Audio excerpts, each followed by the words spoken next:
हाँ तो प्यारे बच्चों, आप लोग का फिर से एक बार स्वागत है अपना यूट्यूब चैनल मिसाइल बोर्ड में। तो चलिए आज देखते हैं संतुलित करना सीखते हैं। पिछला वीडियो में भी देखे थे संतुलित करना, फिर से रिवीजन कर देते हैं। 2 क्वेश्चन फिर से ले लिए हैं। अब अगला क्वेश्चन देखते हैं। यहाँ एफ ही है तो एफ ही पहले लिख देंगे। यहाँ पे ऑक्सीजन है तो ऑक्सीजन भी लिख देते हैं, और एल्युमिनियम है तो एल्युमिनियम भी लिख देते हैं यहाँ पे। अब देखते हैं एक तीर चिन्ह के बाईं ओर फेरस का कितना परमाणु है। तो यहाँ पे फेरस का 2 परमाणु है, तो यहाँ पे 2 लिख देते हैं। और ऑक्सीजन का कितना परमाणु है 3, तो यहाँ पे 3 लिख देते हैं। एल्युमिनियम का यहाँ पे 1 परमाणु है तो 1 लिख देते हैं। अब तीर चिन्ह के दाईं ओर देखेंगे, यहाँ पे फेरस यानी Fe का 1 परमाणु है तो यहाँ पे 1 परमाणु लिख देते हैं। और यहाँ पे ऑक्सीजन 3 परमाणु है तो यहाँ पे 3 लिख देते हैं। और एल्युमिनियम का यहाँ पे 2 परमाणु है तो यहाँ पे 2 परमाणु लिख देते हैं। अब इसको संतुलित करते हैं। यहाँ पे इधर तीर चिन्ह के बाईं ओर इधर 2 परमाणु है, इधर 1 परमाणु है। इधर संतुलित इधर करना है तो यहाँ पे 2 से गुना करेंगे तो यहाँ पे 2 हो जाएगा। यहाँ पे एफ ही बराबर हो गया। ऑक्सीजन 3 इस संतुलित है। और एल्युमिनियम देखेंगे, एल्युमिनियम की इधर 1 परमाणु है और इधर 2 परमाणु है, तो इधर 2 से गुना करेंगे। यहाँ पे 2 लगा दिए। अब देखते हैं संतुलित हो गया। यहाँ पे एफ ही का 2 परमाणु है, इधर भी एफ ही 2 परमाणु है। ऑक्सीजन का यहाँ 3 परमाणु है, इधर 3 परमाणु है। और एल्युमिनियम इधर 2 परमाणु है, यहाँ पे 2 परमाणु हो गया। इस तरह पहला क्वेश्चन संतुलित हो गया। अब अगला क्वेश्चन देखते हैं। यहाँ पे एन सोडियम है, यहाँ पे सोडियम, यहाँ पे OH यानी हाइड्रोक्साइड होगा, लेकिन वहाँ पे OH के रूप में नहीं है, इसलिए इसका अलग अलग करके लिखते हैं परमाणु को। वो और यहाँ पे H है, और H वहाँ पे हाइड्रोजन हो गया। और यहाँ पे सल्फेट SO4। अब देखते हैं तीर चिन्ह के बाईं ओर सोडियम के कितना परमाणु है। यहाँ पे Na होगा, और सोडियम का इधर 1 परमाणु है तो यहाँ पे 1 लिखते हैं। ऑक्सीजन का 1 परमाणु यहाँ हो गया और 1 परमाणु यहीं है। सिर्फ 1 ही परमाणु है तीर चिन्ह के बाईं ओर, तो यहाँ पे 1 लिख देते हैं। हाइड्रोजन का इधर देखेंगे 1 परमाणु यहाँ हो गया और 2 परमाणु यहाँ, 3 परमाणु हो गया, तो यहाँ पे 3। और SO4 इस साथ में है, SO4 का यहाँ पे 1 परमाणु है तो 1 परमाणु यहाँ लिख दिया। तीर चिन्ह के दाईं ओर देखेंगे, यहाँ पे सोडियम का 2 परमाणु है तो यहाँ पे 2 लिख देते हैं। और अब ऑक्सीजन है, ऑक्सीजन का यहाँ पे देखेंगे, ऑक्सीजन का यहाँ 1 परमाणु है तो यहाँ पे भी 1 परमाणु यहाँ इसके सामने लिख देंगे। और हाइड्रोजन के देखेंगे, हाइड्रोजन का तीर चिन्ह के दाईं ओर देखेंगे, हाइड्रोजन यहाँ पे 2 है तो यहाँ पे 2 लिख देंगे। और सल्फेट इधर 1 परमाणु है और इधर भी 1 परमाणु है। अब इसको संतुलित करते हैं। देखिए यहाँ पे सोडियम का 1 है, इधर 2 है, इधर यानी 2 से गुना करेंगे। और 2 से अगर यहाँ पे करेंगे तो ऑक्सीजन भी 2 हो जाएगा और हाइड्रोजन भी 2 हो जाएगा। यहाँ पे समझिएगा ध्यान से, पे 2 हो गया। तो यहाँ ऑक्सीजन में भी 2 से गुना हो जाएगा और हाइड्रोजन में भी। तो यहाँ पे अब तीर चिन्ह के बाईं ओर देखेंगे, दाईं ओर, तो ऑक्सीजन कितना है, इधर 1 है तो यहाँ पे 2 से गुना करना पड़ेगा। तो ऑक्सीजन में 2 से करेंगे यहाँ पे, तो हाइड्रोजन में भी 2 से करना पड़ेगा, तो यहाँ पे 2 से करेंगे तो यहाँ पे हो गया 2 परमाणु ऑक्सीजन का, इधर भी 2 परमाणु ऑक्सीजन। तो यहाँ पे 2 परमाणु यहाँ पे लिए तो 2 2 4, 2 दूना 4 परमाणु हो गया, इधर 3 दूना 6, इधर ज्यादा हो रहा है इसलिए यहाँ पे 3 परमाणु नहीं, यहाँ पे 4 परमाणु होगा। देखिए यहाँ 2 परमाणु ये हो गया और 2 परमाणु ये, यहाँ पे 4 परमाणु हो जाएगा, तो 4 दूना 8 हो जाएगा। तो यहाँ पे 4 से गुना करेंगे तब हो जाएगा 4 दूना 8, 4 दूना 8 परमाणु हो गया हाइड्रोजन, उधर भी 4 दूना 8 हाइड्रोजन हो गया। अब देखते हैं सल्फेट की 1 है, अब संतुलित हो गया। अब देखते हैं 2 गो है सोडियम, तो यहाँ पे 2 गो इधर भी है, 2 गो इधर भी है। ऑक्सीजन 2 परमाणु इधर और 2 परमाणु उधर भी है। हाइड्रोजन का 4 दूना 8 परमाणु, 4 दूना 8 परमाणु उधर भी है। सल्फेट का भी 1 परमाणु 1 परमाणु। इस तरह संतुलित हो गया क्वेश्चन। तो आगे देखते हैं केमिस्ट्री का अगला क्वेश्चन।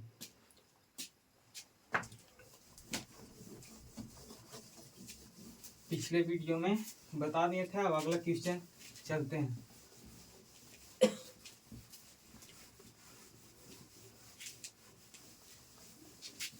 अगला क्वेश्चन था रासायनिक अभिक्रिया के से लाभ। रासायनिक अभिक्रिया से लाभ समीकरण होता है। रासायनिक समीकरण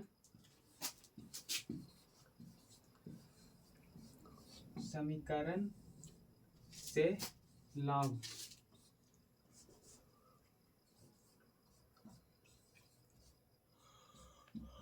देखते हैं इससे क्या क्या लाभ है। पहला तो यह लाभ है कि रासायनिक समीकरण से लिखने के लिए कम जगह की आवश्यकता होती है। और यहाँ पे लिखते चलते हैं। रासायनिक समीकरण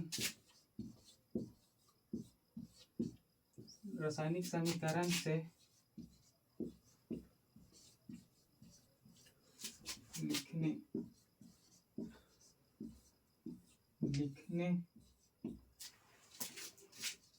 के लिए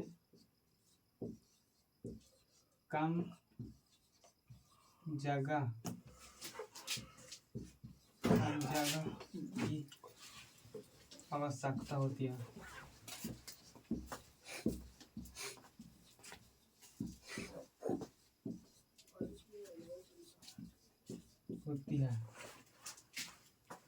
और दूसरा देखते हैं।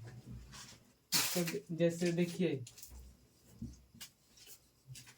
हाइड्रोजन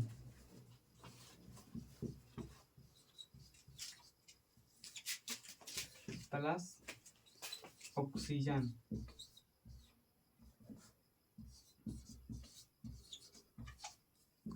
अभिक्रिया करता है तब बनता है जल।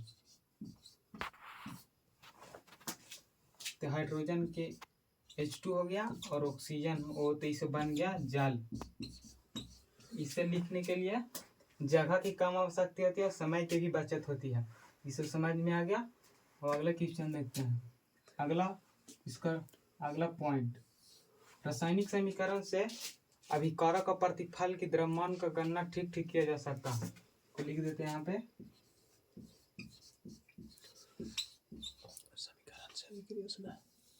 रासायनिक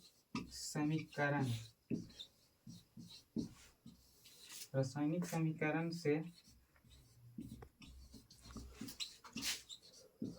अभिकारक और प्रतिफल की द्रव्यमानों का गणना ठीक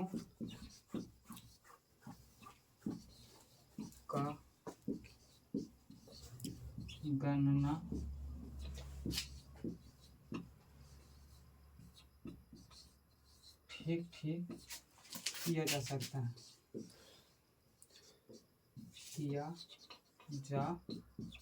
है। रासायनिक समीकरण से अभिकारक और प्रतिफल के द्रव्यमानों का गणना ठीक किया जा सकता है। यहाँ पे जैसे हाइड्रोजन और ऑक्सीजन एक तरफ द्रव्यमान का गणना और उधर प्रतिफल का द्रव्यमान का गणना ठीक इससे किया जा सकता है रासायनिक समीकरण के उपयोग से। और अगला पॉइंट देखते हैं। ऊपर इसे मिटा देते हैं, ऊपर लिखते हैं।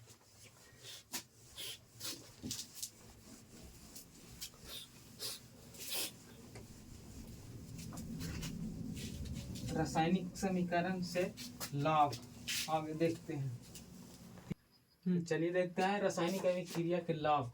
तीसरा पॉइंट, पूरे विश्व में एक ही प्रकार के सूत्र एवं संकेत का उपयोग किया जाता है जिससे वैज्ञानिकों को हल करने में आसानी होता है। यानी हाइड्रोजन है तो हाइड्रोजन को H द्वारा सूचित किया जाता है, तो सभी देश में हाइड्रोजन को H द्वारा सूचित किया जाता है, इसलिए वैज्ञानिकों को हल करने में आसानी होता है। अब अगला क्वेश्चन देखते हैं। ऊष्मक्षेपीय अभिक्रिया। वैसा रासायनिक अभिक्रिया जिसमें प्रतिफल के साथ ऊष्मा ऊर्जा भी निकलता है, जैसे C+O2 CO2 प्लस इसमें ऊष्मा निकलेगा C+ O2 इसका रासायनिक समीकरण देखेंगे तो C+O2, तो CO2 प्लस ऊर्जा निकलेगा। अब अगला क्वेश्चन देखते हैं, इसका मिटा देते हैं। ऊष्माशोषी अभिक्रिया, अगला क्वेश्चन। ऊष्माशोषी अभिक्रिया वो ऐसा रासायनिक अभिक्रिया जिसमें अभी ऊष्मा का अवशोषण होता है, इसमें ऊष्मा का अवशोषण होता है। ऊष्माशोषी अभिक्रिया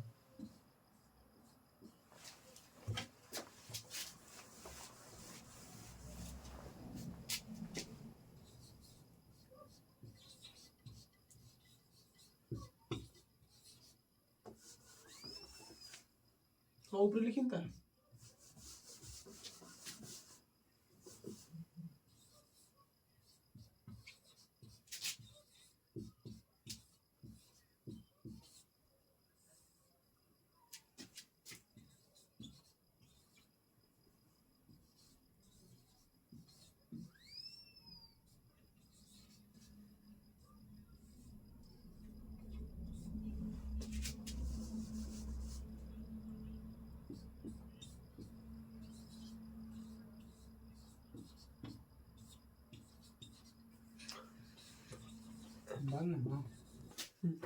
चलिए अगला क्वेश्चन देखते हैं। ऊष्माशोषी अभिक्रिया, ऊष्मा वो ऐसा रासायनिक अभिक्रिया जिसमें ऊष्मा का अवशोषण होता है, जिसमें ऊष्मा का अवशोषण होता है। जैसे N2+O2, यहाँ पे समीकरण को उधर लिख दिया जाता है ऊष्मा,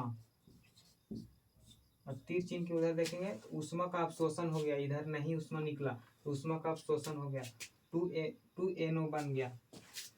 अब अगला क्वेश्चन देखते हैं। रासायनिक समीकरण को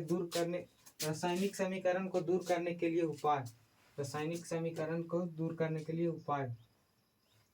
अभिकारक और प्रतिफल की भौतिक अवस्था की जानकारी के लिए तो ठोस के लिए S और जलीय विलयन के लिए AQ, गैस के लिए G समीकरण के यौगिक के बगल में लिख दिया जाता है। यहाँ पे लिख दें, यौगिक के बगल में लिख दिया जाता है। जैसे ये CaCO3 कैल्शियम कार्बोनेट, ये ठोस है तो यहाँ पे ठोस के लिए यहाँ पे लिखा था ठोस के लिए S और जलीय विलयन के लिए AQ। तो यहाँ पे ठोस है तो ठोस के लिए यहाँ पे S लिख दिए। अब अगला है CO काली चूना, यहाँ पे ये भी ठोस है तो इसके लिए S लिख दिया, प्लस CO2 बना, CO2 गैस बनाते इसको गैस के लिए G लिख दिया। इससे हमें इससे भौतिक अवस्था की जानकारी मिल जाती है। अब इसका अगला बिंदु देखते हैं।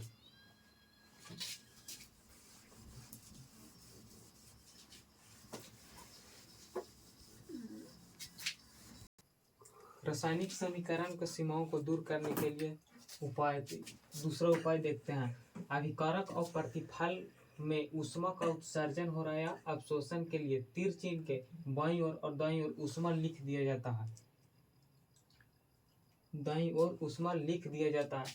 जैसे CaO और H2O, जब इस पे पानी डाला जाता है तो अभिक्रिया करके कैल्शियम हाइड्रोक्साइड बनता है, प्लस ऊष्मा देता है।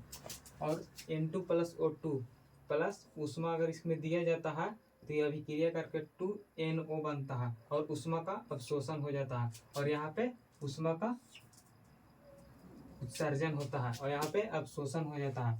और अगला है अभिक्रिया के बाद यदि कोई गैस उत्पन्न होती है या गैस उत्पन्न होती है तो सूत्र के बगल में ऊपर की ओर तीर चिन्ह दे दिया जाता है। ऊपर की ओर जिंक और H2SO4 का अभिक्रिया कराएं तो जिंक सल्फेट बना प्लस H2 हाइड्रोजन गैस निकला, ये ऊपर की ओर तीर चिन्ह दे दिया जाता है।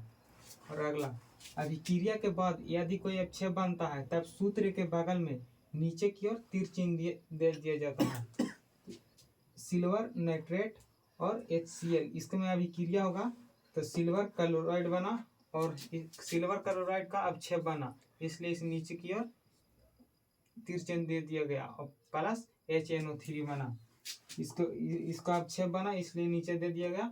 इसका अगला पॉइंट देखते हैं। अगला पॉइंट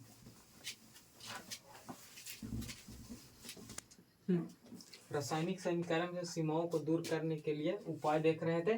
उसका अगला बिंदु देख रहे हैं।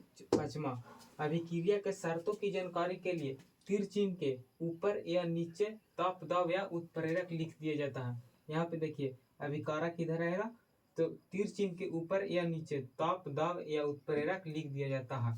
और अगला बिंदु, अभिक्रिया के उत्कर्णीयता की जानकारी के लिए अभिकारक और प्रतिफल के बीच विपरीत दिशा में दो तीर चिन्ह दे दिया जाता है। से विपरीत दिशा में, यहाँ पे विपरीत दिशा में का मतलब ऐसे हो गया, दो तीर चिन्ह, एक इधर एक उधर। विपरीत दिशा का मतलब वही हुआ, एक उधर एक इधर। विपरीत दिशा में हो गया N2 और 3H2 और 2NH3 अमोनिया, ई अमोनिया बन गया। अब अगला क्वेश्चन देखते हैं।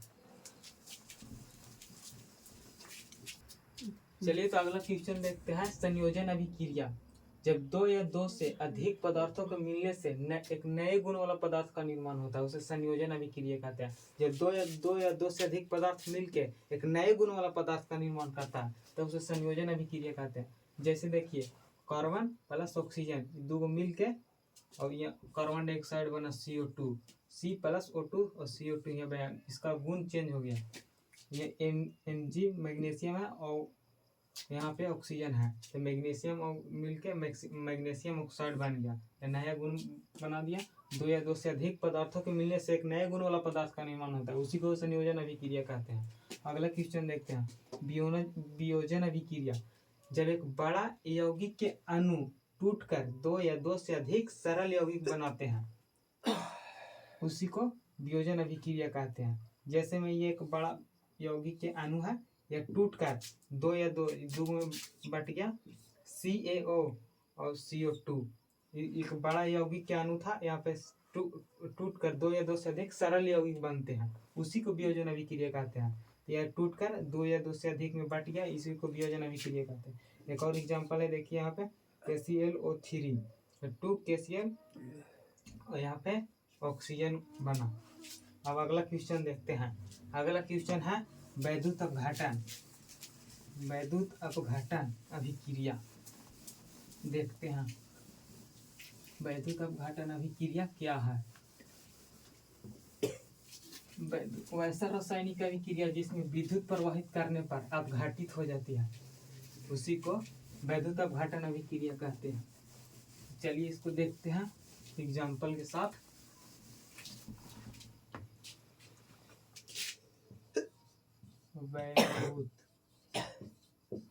वैद्युत अपघटन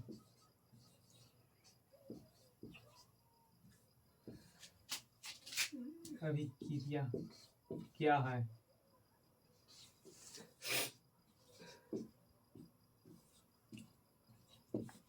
देखते हैं।